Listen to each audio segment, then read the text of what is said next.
There seems to be a fine line between coincidence and irony.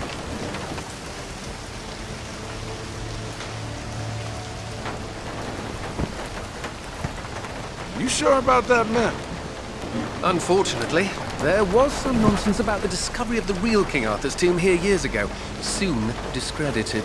And yet another roadside attraction was born. Well, let's see what we can see, shall we? At least it should be educational.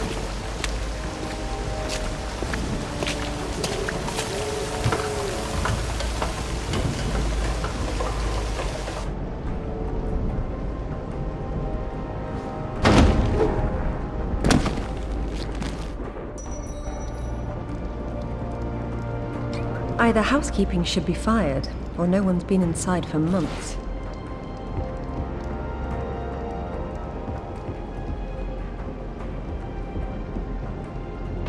They must be electric.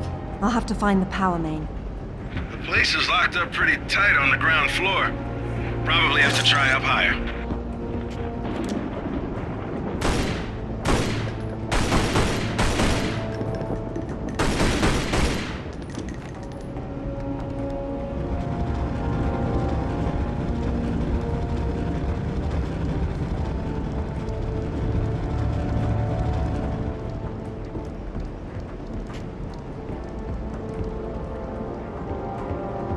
Now this is familiar enough. Go for it, Laura. Test your royalty. No King of England jokes, Alistair. I probably have to turn on the power first.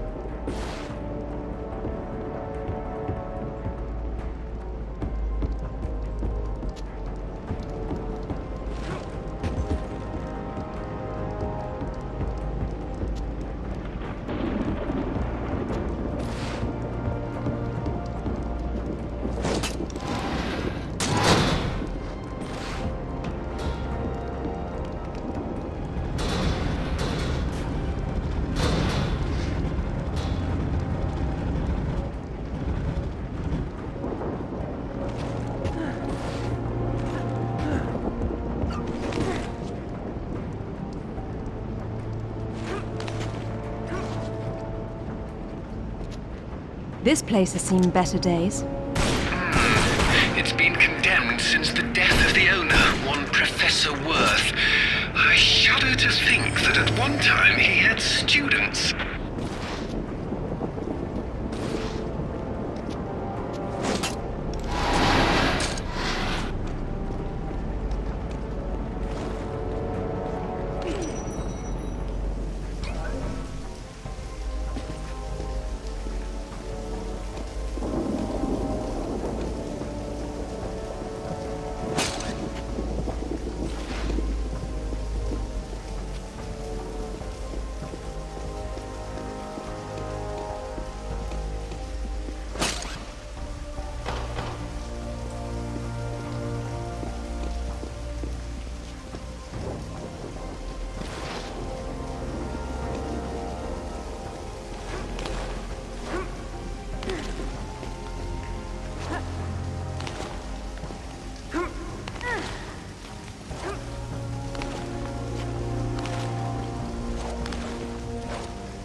And we have power.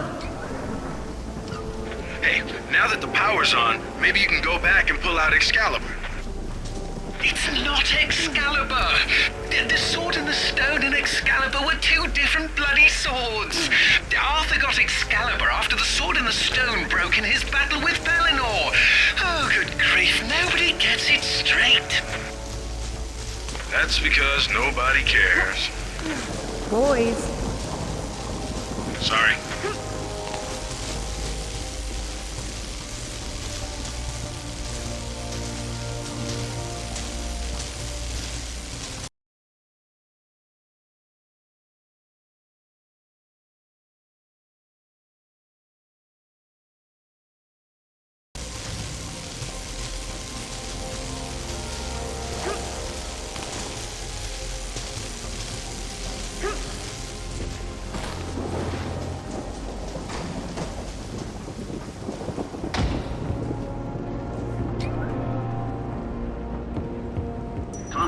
hither and hearken to me tale of King Arthur, how he was reared by Sir Ector, but born, yea verily, of ye loins of King Arthur Pendragon, unbeknownst to all save Merlin.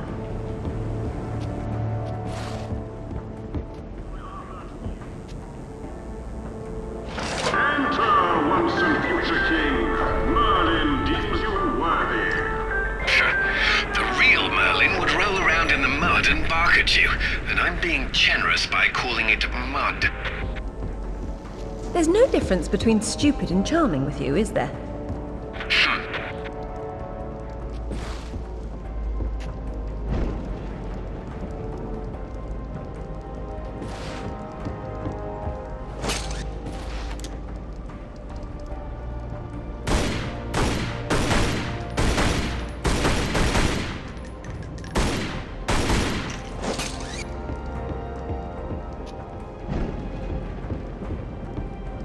Behold ye holy grail! Such a vision of yon cup of Christ did verily appeareth to Arthur and his friends, whereupon several amongst them.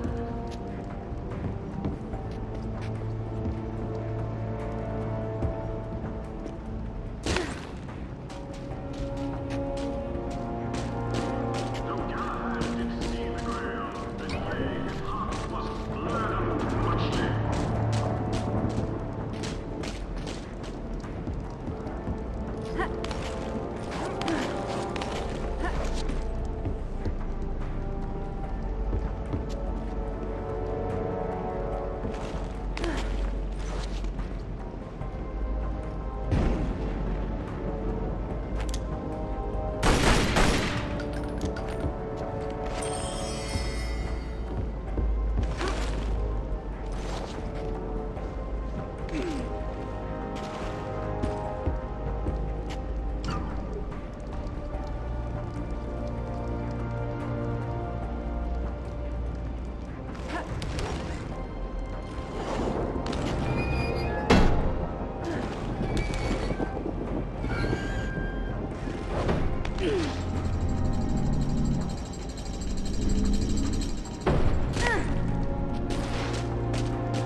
And what of Excalibur, ye mighty sword of legend? 'Twas Merlin who didst bringeth Arthur to yon magical lake, wherein didst dwell ye lady of the lake. And from her hand didst Arthur take Excalibur. And yea, ye sword couldst ne'er be broken, for 'twas its magic. I'm confused. Weren't Excalibur and the Sword in the Stone the same thing? They were two bloody different swords! Now, Zip. That was too easy.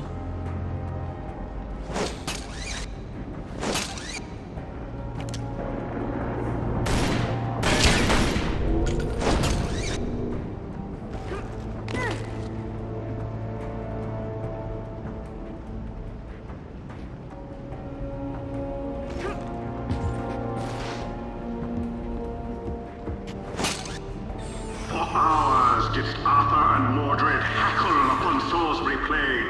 Arthur with Excalibur, Mordred with its scabbard. Then it was that both were disarmed, and Arthur did strike Mordred a fatal blow with the spear of Sir Bedivere. Anon camest more tragedy, for Arthur was himself mortally wounded in ye battle, and yea, yon sky didst darken. There's a logical explanation for that. It's called evening. You're so literal, Alistair. Archaeology is half metaphor, you know. Before he did die, Arthur badest his knight Bedivere to returneth Excalibur to yon lady of ye lake. And lo, didst Arthur's body then slumber, and yea, it was borne away to Avalon, where it is said that from thither shall he someday returneth, to claimeth again his crown.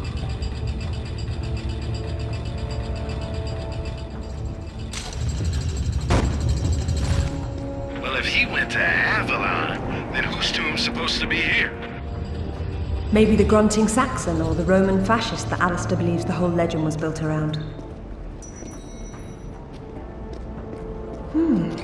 This is where the truth behind the myth is supposed to be explained, but it's been turned into a warehouse. Fitting. There's been so little truth everywhere else. Why start here? The only factual basis behind the King Arthur myths died centuries before this place was built.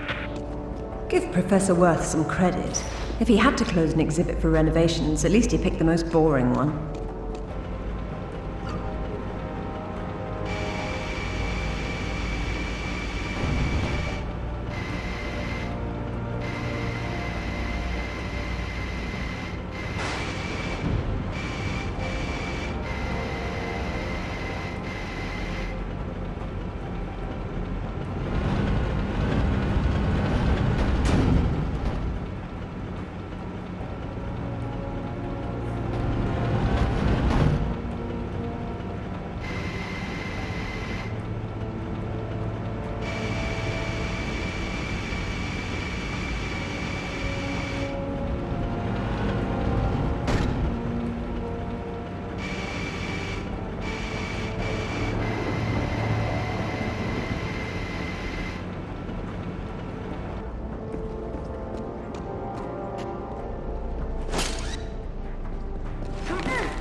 This must be our kindly professor's office space. Done up as spottily as his reputation. Said the pot to the kettle. Professor Worth says here that the tomb of King Arthur, the one his museum's built over, is a fake. No surprise there. At least he knows his museum is for tourists. But Professor Worth believed the sarcophagus was placed here by Arthur's contemporaries to lure thieves from the gravesite of the actual King Arthur. Who doesn't exist? That's where you and the Professor differ.